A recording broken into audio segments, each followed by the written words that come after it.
আল্লাহ তাবারাক ওয়া তাআলা বলেন, ও হে পৃথিবীর বান্দা এবং বান্দিরা শোনো, তোমরা যদি সালাত আদায় করো, তোমরা যদি পৃথিবীর বুকে নামাজ আদায় করো, তাহলে এই নামাজ, এই সালাত, এই নামাজ, এই ইবাদত তোমাদেরকে খারাপ কাজ থেকে রুকিয়ে রাখবে, তোমাদেরকে ফাহেশা কাজ থেকে রুকিয়ে রাখবে, তোমাদেরকে এই নামাজ গুনার কাজ থেকে তোমাদেরকে বাঁচিয়ে রাখবে।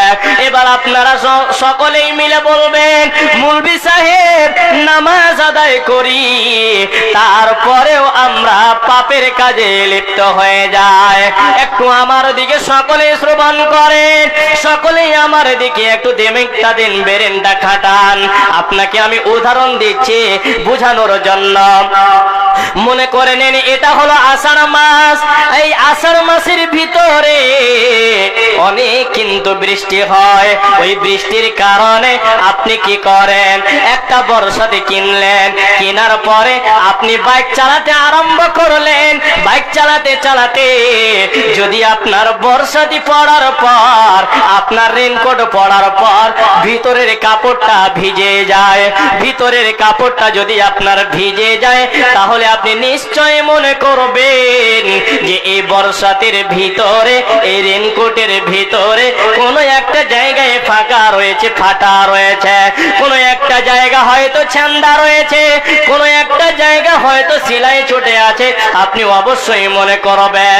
তার মানে হলো, আমি এখান থেকে বুঝাতে চাচ্ছি, যারা নামাজ আদায় করে, সিয়াম রাখে, সব কিছু নেকির কাজ করে, কিন্তু পরে আবার গুনার ময়দানে চলে যায়, বুঝে নেবেন ওই রেনকোটের মতো, ওই বর্ষাতের মতো আপনার ইবাদতে কোন জায়গায় লিক রয়েছে।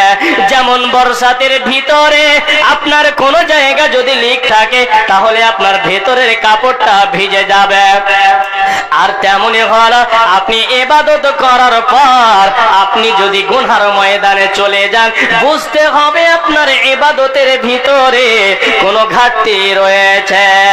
তাই আল্লাহ তাবারাক ওয়া তাআলা বলেন, আল আবিদুন, ওরে পৃথিবীর বান্দা এবং বান্দিরা, তোমরা যদি আমার দরবারে মুমিন রূপে গণ্য হতে চাও, তোমরা যদি আমার কাছে উত্তম বান্দা বলে গণ্য হতে চাও রে বান্দা, তাহলে তোমরা কি করবে, ইবাদত করবে। যদি তোমরা ইবাদত করো, আমি আল্লাহ পাক তোমাদেরকে কিয়ামতের দিন সব জায়গায় পার করে দেব। তাই নবীজি বলেছেন, যারা সালাত আদায় করে আর যারা নামাজ আদায় করে না, যারা নামাজ আদায় করে আর যারা নামাজ আদায় করে না, এরা কোনদিন, যারা নামাজ আদায় করে না, এরা মুমিন বলে দাবি করতে পারবে না। অতএব নবীজির হাদিসের ভাষায় বোঝা যায়, একটা মুসলমান আর একটা মুশরিকের মধ্যে, একটা মুসলমান আর একটা কাফেরের মধ্যে পার্থক্য হলো শুধুই নামাজ। নামাজ ছাড়া কোনো গতি নাই। তাই আল্লাহ তাবারাক ওয়া তাআলা বলছেন যে তোমরা ইবাদত করো। তো ইবাদত যখনই করতে যাবেন, আপনার প্রথম যেটা ইবাদতের নাম হবে সেটাই হবে নামাজ। আপনি রোজা রেখেছেন, সামনে চলে আসছে, এটা বোধহয় এই রজব মাস পড়ে যাবে হয়তো কাল পরশু। তো এই রজব মাসের পরে শাবান, আর শাবানের পরে হচ্ছে কি রমাজান। এই শাবানের পরে হচ্ছে রমাজান। তো আপনি রমাজান মাসে সিয়াম রাখলেন, সিয়াম রাখলেন, ভোর রাতে উঠেছেন, উঠে ভাতও খেয়েছেন, সবই খেয়েছেন। আপনি ফজরের নামাজ পড়লেন না, শুইতে গেলেন, জোহরের টাইম হয়ে গেল, কিচ্ছু আপনার কোনো ফিকির নাই যে নামাজটা আমাকে পড়তে হবে। আসর চলে গেল, আলে ডালে মানে এদিক ওদিক ঘুরতে ফিরতে শেষ। মাগরিব, চল রে ভাই সন্ধ্যা লেগে গেল, বাড়ি চল, না হলে একটু বাজার দিকে ঘুরে আসি। এসা নিন চেপে গেছে, চল সুতি। আবার ফজর উঠতে কি করলেন, নিন্দের এতি থেকে গেলেন। আচ্ছা বলুন, গোটা দিন না খায়া থেকে আপনার কোনো কাজ হবে? বলুন না গো, গোটা দিন না খেয়ে থাকলেন আর নামাজ আদায় করলেন না, এই রোজা, এই সিয়াম আপনার কাজে দেবে? দিবে না। অতএব আপনাকে মেন খুঁটি ধরতে হবে, তারপরে খুঁটি গেলে আপনার আসান হবে। তাহলে বোঝা গেল এই পৃথিবীর বুকে যদি আপনি আল্লাহর দরবারে ভালো বান্দা রূপে গণ্য হতে চান, তাহলে আপনাকে নামাজ পড়া লাগবে, সিয়াম রাখা লাগবে, এক কথায় নেকির যাবতীয় কাজ আপনাকে করতে হবে। আরেকটা কথা বলি আর মধ্যখানে, মায়েরা আমার, বোনেরা আমার, আপনারা একটু কান খুলে শোনেন। বেশি ইবাদত করতে হবে না, অল্প ইবাদত করেন, কিন্তু গুনাহ মুক্ত, মানে গুনাহ যেন না থাকে, বেদাতি যেন না থাকে। আপনাকে বেশি আমল করতে হবে এটা কেউ বলেনি, আপনাকে বলেছেন তুমি নামাজ আদায় করো, মিথ্যাকে ছাড়ো, সত্যকে ধরো, হালাল তোমরা খাও, হারামকে ত্যাগ করো, আর তোমরা নেকির কাজগুলো করো, তোমরা জান্নাত সহজে পেয়ে যাবে। কারণ নবী সাল্লাল্লাহু আলাইহি ওয়াসাল্লাম বলেছেন জান্নাত কঠিন, তবে জান্নাত সহজ আছে খুবই। কোনটা? ইবাদত। ইবাদতের দিক দিয়ে জান্নাত অনেক সহজ। কেন? সাহাবীরা দেখেন তো, প্রত্যেকজন, এই 10 জন আমরা নাম জানি না, যেটাকে আমরা বলি যে আশরায়ে মুবাশশারা 10 জন, এই 10 জন কিন্তু একেবারে গ্যারান্টি জান্নাত প্রাপ্তওয়ালা। এদের হাতে সার্টিফিকেট পড়ে গেছে যে এরা দুনিয়াতেই এরা সার্টিফিকেট পেয়ে নিয়েছে যে এরা জান্নাতি। তো আপনাকে এটাই বলতে চাচ্ছি, আমরা যদিও তাদের মতো না পারলেও অন্তত পক্ষে হলেও আমরা যতটুকু ইবাদত করব যেন আমাদের ইবাদতের ভিতরে বেদাত না ঢুকে থাকে। আপনি ইবাদত করছেন, নামাজ আদায় করছেন বেদাত নিয়ে, তাহলে আপনার কি হবে? এই আমলটা বরবাদ হয়ে যাবে। কারণ নবীজি বলেছেন ওয়াকুল্লু বিদআতিন যালালা কুল্লু যালালাতিন ফিন্নার। প্রত্যেকটা নবীর বিরোধী যদি হয় আর আল্লাহ তাবারাক ওয়া তাআলা নবীর হাদিস অনুযায়ী যদি না হয়, তার থেকে বাড়তি যদি হয়, তাহলে ওটা হলো বেদাত। আর বেদাত হলো জাহান্নামে যাওয়ার মাধ্যম। তাহলে আমরা কেন ইবাদত করব বেদাত দিয়ে? বেদাতকে ছেড়ে দিয়ে আমাদেরকে ইবাদত করতে হবে। তাই আল্লাহ বলছেন পৃথিবীর বান্দা তোমরা ইবাদত করো, তবে ইবাদত মুক্ত, যাতে এই বেদাত না থাকে। ইবাদত যখন করবেন যাতে ইবাদতের ভিতরে বেদাত না থাকে। তারপরে আল্লাহ তাবারাক ওয়া তাআলা বলেন তোমরা যদি এই পৃথিবীর বুকে সচ্ছল ইমানদার হতে চাও, তোমরা যদি এই পৃথিবীর বুকে ভালো আমল করতে চাও, তোমরা যদি এই পৃথিবীর বুকে বেঁচে থাকাকালীন মনে করো আমি আল্লাহর দরবারে মুমিন হব, তাহলে আল্লাহ বলছেন তোমাকে আমি 8খানা তোমার ভিতরে গুণ দেখে নেব। তার প্রথম নম্বরে হচ্ছে আল্লাহ তাবারাক ওয়া তাআলা সূরা তাওবা 112 নম্বর আয়াতে 8টা গুণ বর্ণনা করলেন। প্রথম নম্বর হলো আল্লাহ বলছেন আত্তাইবুন, বান্দারে তোমরা তওবা করনে ওয়ালা হয়ে যাও। দ্বিতীয় নম্বরে বলছেন আল্লাহ তাবারাক ওয়া তাআলা আত্তাইবুনাল আবিদুন। আবেদুন এই শব্দের মানে হলো ইবাদত করনে ওয়ালা। তাহলে বোঝা গেল যারা ইবাদত করবে, যারা তওবা করবে, যারা ভুল করার পর তওবা করবে, যারা ইবাদত করার পরে ভুল করে ফেলবে, চট করে আল্লাহর দরবারে তারা তওবা ইস্তেগফার করবে আর আল্লাহকে বলবে মাবুদ রে আজকে আমি পাপ করে ফেলেছি, মাবুদ রে আজকে আমি জিনা করে ফেলেছি, আজকে আমি কাবিরা গুনাহ করেছি, মাবুদ গো আজকে এই গুনাহটা তুমি মোচন করে দাও, এরপর থেকে এই পাপ এই গুনাহ আর কোনোদিন করব না। যদি এই রকম আল্লাহ তাবারাক ওয়া তাআলাকে বলতে পারেন, আর ওই আপনার তওবাটা হতে হবে একেবারে খাঁটি তওবা। যদি এই রকম হয় আল্লাহ পাক বলছেন আমি তোমাকে ক্ষমা করে দেব। তা আল্লাহ কি বলছেন যে তোমরা যদি ইবাদত করো, আর ইবাদত করার পর মনে করো কোনো জায়গায় শয়তানের চক্রান্তে ভুল করে ফেলে দিয়েছো বা ভুল করেছো, তাহলে তোমরা কি করো? আমার কাছে তওবা ইস্তেগফার করো। তো আল্লাহ বলছেন যে তুমি তওবা কেমন করে করবে? তওবা কেমন করে করবে?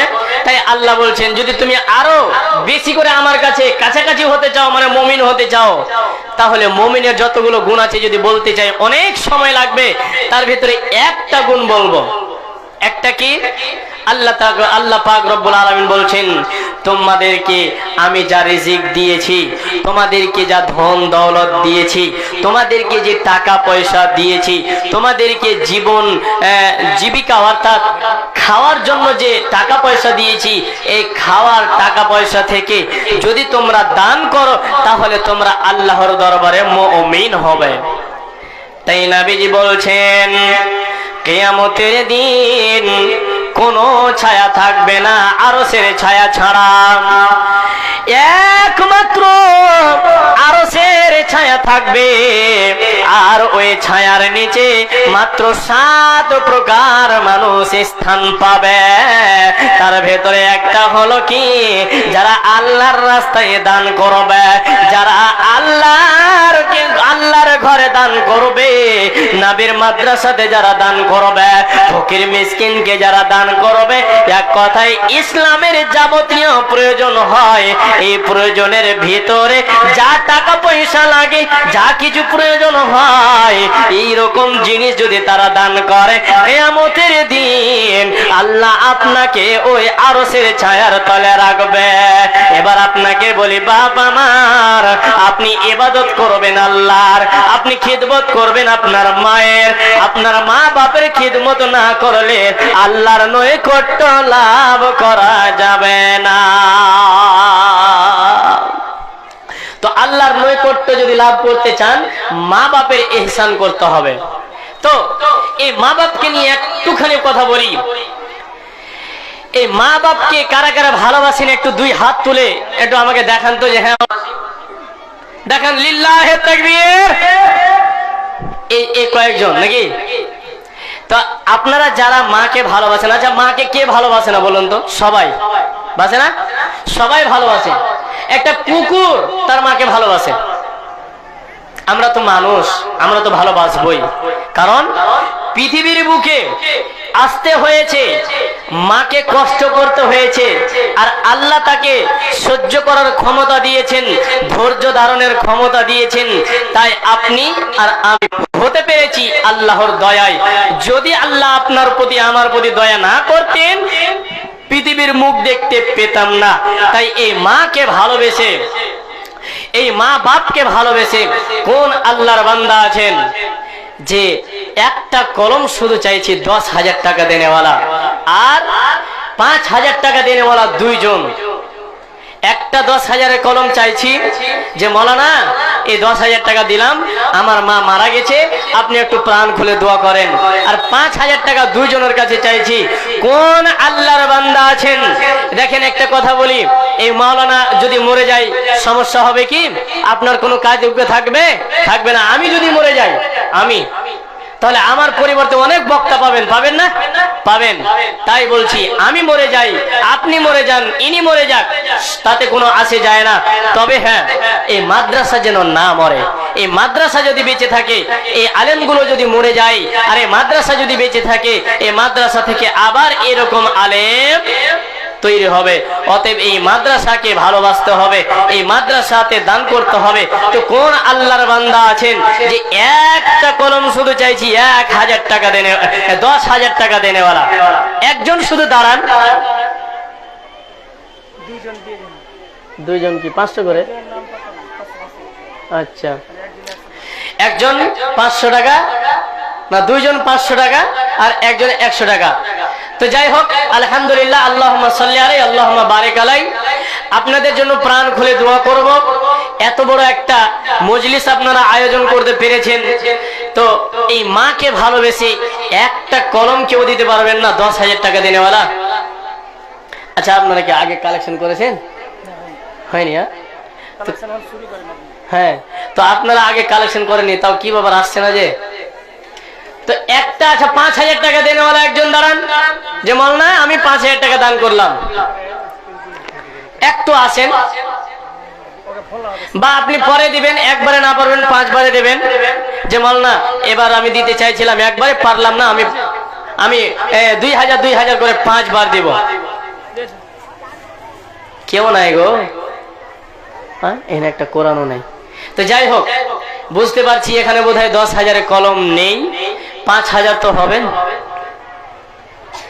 মায়েরা আমার, বোনেরা আমার, আপনারা এই মহিলার প্যান্ডেলে একটু চাদর পাঠান, তারা তো আর আসতে পারবে না, একটু চাদর পাঠান, তারা কিছু দান করবে।